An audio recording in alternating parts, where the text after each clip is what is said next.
नमस्कार फ्रेंड्स मु शक्ति आपण देखुंती नरसिंहा क्रिएशंस पेज।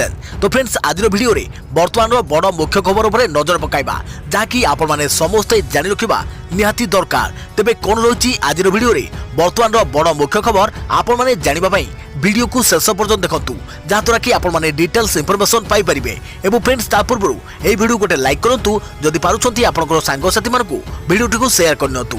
जदि फ्रेंड्स आपण माने आमो चैनल ले नुआ ही वीडियो देखुछंती पूर्व केबे भी हमरो चैनल को सब्सक्राइब करनाती तबे निहाती चैनल को सब्सक्राइब करे सहित पाखे आसुवा बेल आइकन को बजाय रखता। तो फ्रेंड्स नंबर 1 रही सुप्रीम कोर्ट को बड़ निष्पत्ति जो राज्य में सीबीआई तदंत करने को चाहिए से राज्य सरकार को अनुमति नेबा जरूरी। यही प्रावधान संविधान संघीय चरित्र अनुरूप केंद्र तदंत ब्यूरो सीबीआई एवं जो राज्य को तदंत जावाक चाहिए जापर ना कारण प्रथमे उक्त राज्य सरकार को अनुमति दरकार पड़ो। एभली राय शुणाई सुप्रीम कोर्ट गुरुवार दिन यही राय शुणाइबा बेले उच्च न्यायालय कहते कि यही प्रावधान संविधान संघीय चरित्र अनुरूप अटे। दिल्ली स्वतंत्र पुलिस स्थापना अधिनियम रे शक्ति और अधिकार क्षेत्र में सीबीआई को राज्य सरकार को अनुमति आवश्यक रही।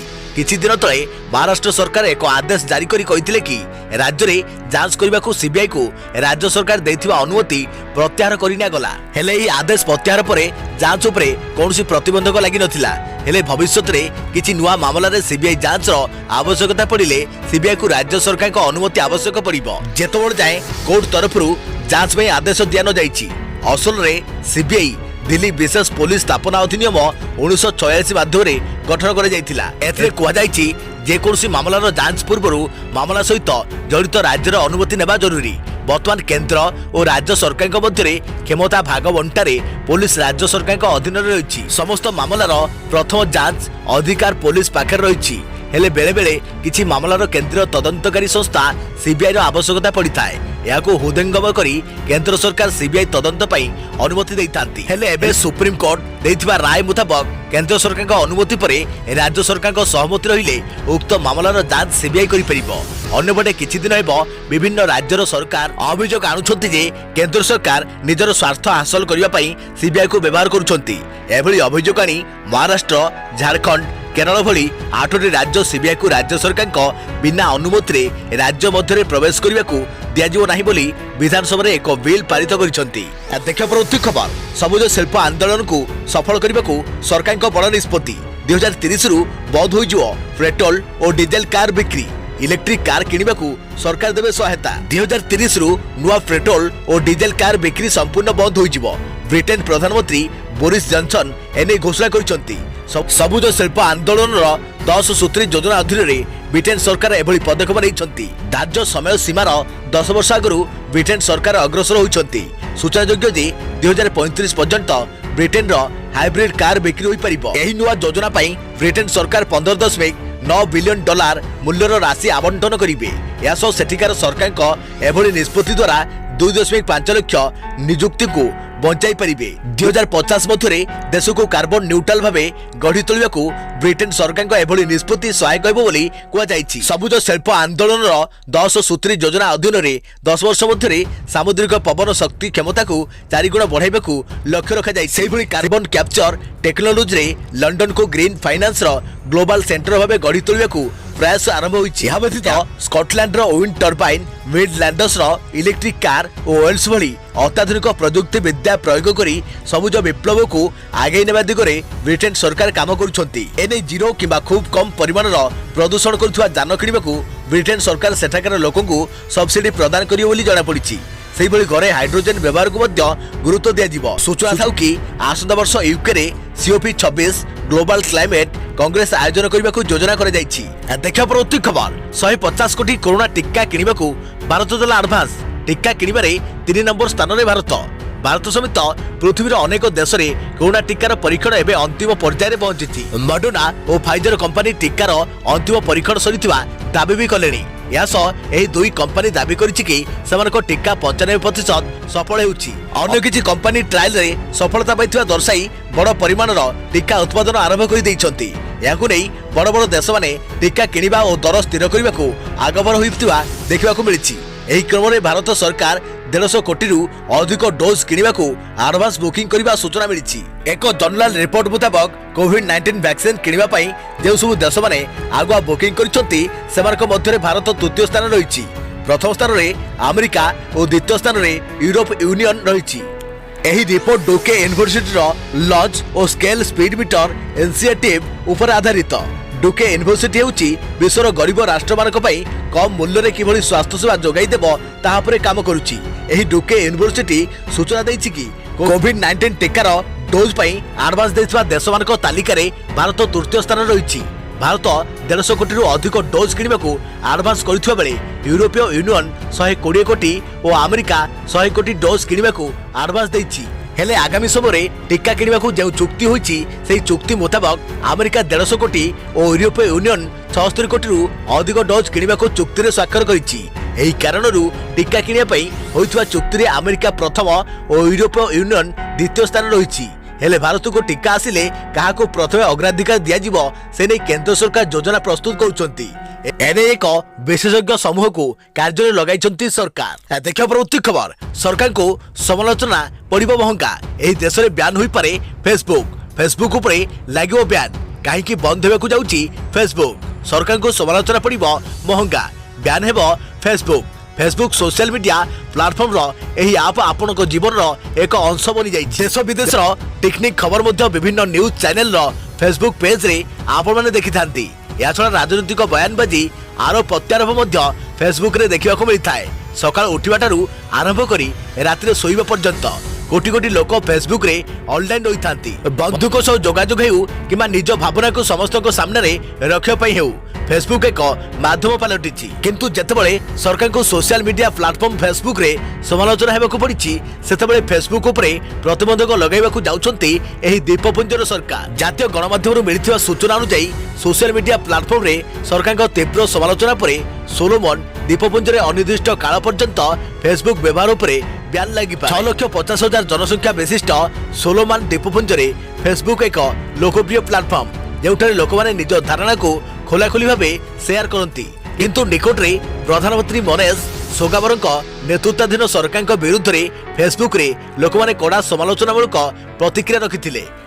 आउ जहाँ पर फेसबुक उपरे ब्यान लगाइबाकू विचार करुछंती सरकार। अन्यपटे फेसबुक रो मुखपात्र कहिसंती जे कंपनी सोलोमन सरकार सह जोगाजोग करुछि कारण सरकार को यही पदक्षेप लक्ष लक्ष लोक प्रभावित करिबो। देखिया प्रति खबर, केंद्र सरकार को बड़ घोषणा कोविड योद्धा पिला एमबीबीएस रे 5टी सीट संरक्षण। देश में कोरोना योद्धा भाव आगधाड़ी लड़ुवा व्यक्ति पिलामानकु एमबीबीएस रे मिलिबो 5टी सीट संरक्षण। एने केंद्र स्वास्थ्य मंत्री डॉक्टर हर्षवर्धन घोषणा करछंती। से कहते कि बैचलर ऑफ मेडिसिन और बैचलर ऑफ सर्जरी बा एमबीबीएस रे कोरोना योद्धा पिला 5टी सीट संरक्षण रखा। स्वास्थ्य मंत्री को सूचना मुताबक आशाकर्मी नर्स डाक्तर जो मैंने कोरोना काल में स्वास्थ्य सेवार नियोजित जहाँकि से पिलामानकु एही सब सुविधा जोगाई दिया जहाँकि केंद्रीय कोटारू संरक्षित कर मेरिट आधार रे सेमानको नामांकन करा। स्वास्थ्य मंत्रालय केंद्रीय पोल एमबीबीएस बा बीडीएस सीट पई 2020-21 शिक्षा वर्ष पई एही नियम लागू करा। स्वास्थ्य मंत्री यह घोषणा करिया बेले कहिसंती कि सब कोविड योद्धा प्रति तांकर प्रतिबद्धता रहिछि। सेमाने जेभଳି निस्वार्थपर भावरे कार्य करुछंती ताहा प्रशंसनीय। देखा प्रति खबर, पुरी रे पुलिस माडरे युवकଙ୍କ मृत्यु अभियोग हाजत मृत्यु होइतवा कहिले एसीपी। एनएचआरसी गाइडलाइन अनुसार हेबो तदंत। पुरी पुलिस माडरे युवकଙ୍କ मृत्यु अभियोग हाजत मृत्यु होइतवा नै पुरी एसीपी अखिलेश्वर सिंह सूचना दैछंती। एनएचआरसी गाइडलाइन अनुसार विचार विभाग तदंत हेबो बोली एसीपी कहिसंती। अतिरिक्त एसपी मामलार परिचालना करिवे। एचआरपीसी डीएसपी घटनार तदंत करिवे। हाजत मृत्यु नै थाना मामला रुजु होइछि। मेडिकल नेबा बाटरे तांकर युवकଙ୍କ मृत्यु होइतवा अखिलेश्वर सिंह कहिसंती। पुलिस युवक पेटी पेटी मारी देथिबा अभियोग करथिले मृत्यु युवकଙ୍କ परिवार लोक। मृत युवक जनक हेउछंती लोकनाथ रोड फादर स्कूल अंचल के रमेश, बयस 33 वर्ष। 2 दिन तले पुलिस तांको उठाई आनी पचरा उचरा करुथिला। देखिया प्रति खबर, कोविड गाइडलाइन अनुसार राज्य में खोलिबो कैंपस खोलिबा नै उच्च शिक्षा मंत्री को सूचना। राज्य में धीरे धीरे कोरोना संक्रमण कमुछि। विलंब हेले भी विश्वविद्यालय परीक्षा हेबो। उच्चशिक्षा मंत्री अरुण साहू एने आज सूचना देइछंती। संक्रमण कमुथुवारु राज्य सरकार गाइडलाइन अनुसार कैंपस खोला जो बोली मंत्री कहिसंती।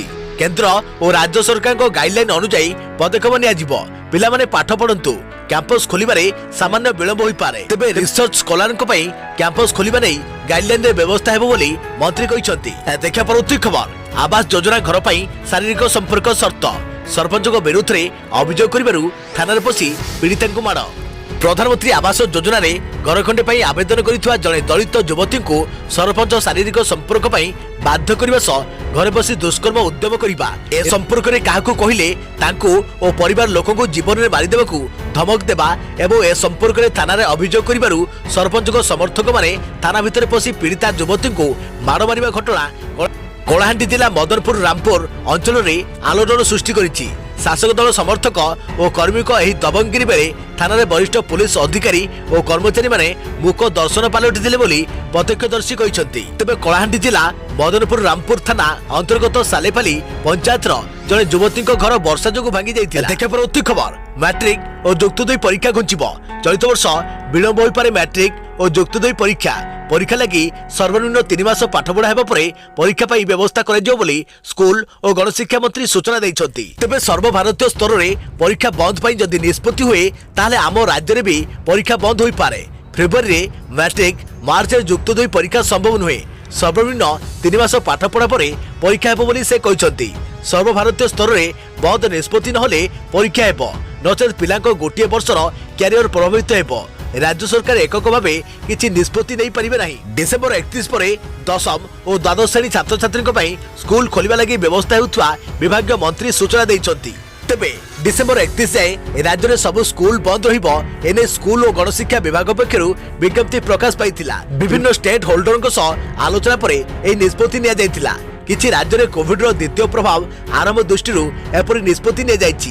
कोरोना संक्रमण द्वितीय लहरी आशंका डिसेंबर 31 जाए स्कूल बंद, मैट्रिक फॉर्म फिलअप भी स्थगित होइछि। हेले प्रश्न, गणशिक्षा विभाग अधीन आसुवा मैट्रिक और युक्त 2 शेष वर्ष परीक्षा केबे और केमिति हेबो? प्रतिवर्ष फेब्रुआरी रे मैट्रिक और मार्च रे युक्त 2 परीक्षा होता है। हेले कोरोना पाई तो ए वर्ष मूलरू स्कूल खोलिनी। देखा परवर्ती खबर, केंद्र सरकार कृषक मानक आसंता मासरे देबे 2000 टंकार आउ एक किस्ती। जारी रखंतु तालिका रे अछि कि नहीं आपनको ना। प्रधानमंत्री किसान सम्मान निधि योजना रे केंद्र सरकार कृषकों को आसंता मासरे एहार 7म किस्ती देबाकू जाउछंती। कृषकों को बैंक अकाउंट को एही टंका ट्रांसफर करे दिबो। एही योजना रे लक्ष लक्ष कृषक को फायदा मिलुछि। एबे पर्यंत एही योजना रो 6टी किस्ती कृषक मानक मिली सारिछि। आशा करा जाउछि कि 7म किस्ती रो 2000 टंका डिसेंबर 2020 रो प्रथम सप्ताह रे कृषकों को खाता किछि लोकों को नाम पूर्व तालिका रे थिला, किंतु नूतन तालिका रे जदि नाही तेबे आपण पीएम किसान सम्मान हेल्पलाइन नंबर रे अभियोग करि परिबे। एथिबे आपण हेल्पलाइन नंबर 01124300606 को कॉल करि परिबे। देखा परवर्ती खबर, हरियाणा रे नवेम्बर 20 रु कोवैक्सीन रो तृतीय पर्याय परीक्षण। प्रथम टीका नेबे स्वास्थ्य मंत्री अनिल विज। आसंता 20 तारिख रु हरियाणा रे कोरोना टीका कोवैक्सीन रो तृतीय पर्याय परीक्षण आरंभ हेबो। एने हरियाणा गृह और स्वास्थ्य मंत्री अनिल विज ट्वीट जोगे सूचना दैछंती। से तांको ट्विटर रे लिखिछंती कि एही टीका नेबा पई स्वेच्छासेवी भाबे तांको नाम पंजीकरण करिछंती। सूचनायोग्य जे देशर 20टी गवेषणा केन्द्र रे 25,800 स्वेच्छासेवी को कोवैक्सीन टीका दिया जिवो। 20टी केन्द्र मध्यरु पीजीआईएमएस रोहतंग मध्य एहार स्वेच्छासेवी मानकु एही टीका प्रदान करबाकू प्रस्तुत होइतवा जणा पड़िछि। कोवैक्सीन गवेषणा सह सामिल अनुसंधानकारी डॉक्टर रमेश वर्मा कहते कि तृतीय पर्याय परीक्षण आरंभ करने को अनुमति दि जाएगी। एही पर्याय स्वास्थ्यकर्मी तथा doctor, nurse, pharmacist, lab technician यह व्यतीत डायबिटीज, रक्तचाप, हृदरोग और आज्मा रोगी मध्य टीका परीक्षण में सामिल हो पारे। प्रथम पर्याय अनुष्ठान 375 स्वेच्छासेवी एवं द्वितीय पर्याय 380 स्वेच्छासेवी को कोवैक्सीन टीका प्रदान कर जाइतिला। वर्तमान तृतीय पर्याय यही संख्या को वृद्धि कर 25,800 स्वेच्छासेवी को यह टीका आसिया मात्रा दिया। डॉक्टर रमेश वर्मा आहरी कहते कि समस्त स्वेच्छासेवी को 2टी पर्याय कोवैक्सीन मात्रा दि जाइछि। टीका नेबा परे सेमानक निकट में कौन पार्श्व प्रतिक्रिया देखा जाई नहीं। यासो टीका नैथिबा कोनोसी स्वेच्छासेवी कोरोना संक्रमित होबार रिपोर्ट आसी नाही। एथिरु आशा करा जाउछि कि एही टीका माध्यम रे कोरोना संक्रमण रु बचि जाइथिबा लोकन को रक्षा करिबारे सहायक हेबो। देखा परवर्ती खबर, 2024 रे ओडिसा सरकार गढ़िबो बीजेपी। राज्यर 6टी जिले में बीजेपी कार्यालय उद्घाटन कले राष्ट्रीय अध्यक्ष जेपी नाडा। राज्यर 6टी जिले में बीजेपी नूतन कार्यालय उद्घाटन करिसेंती राष्ट्रीय अध्यक्ष जेपी नाडा।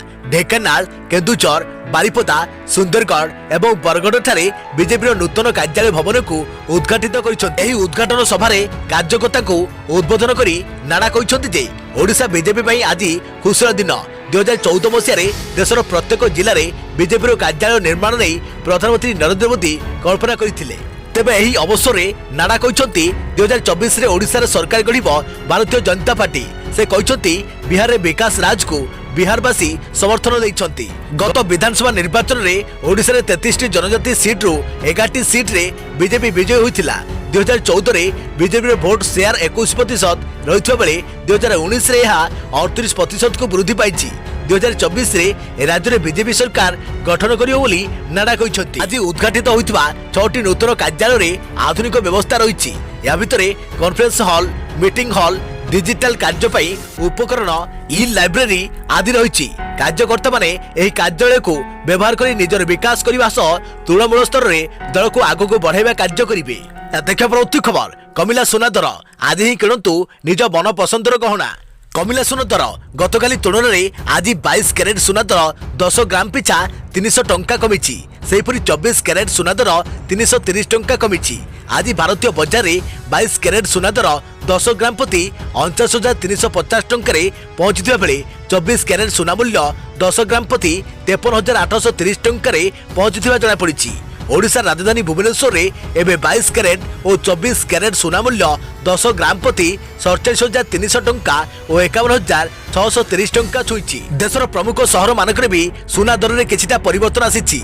मुंबई में 22 कैरेट और 24 कैरेट सुना मूल्य 49,890 टंका और 50,890 टंका थिबा रेकर्ड होता बेले नुआदिल्ली में यह दर यथाक्रमे 49,350 टंका और 53,830 टंका रही।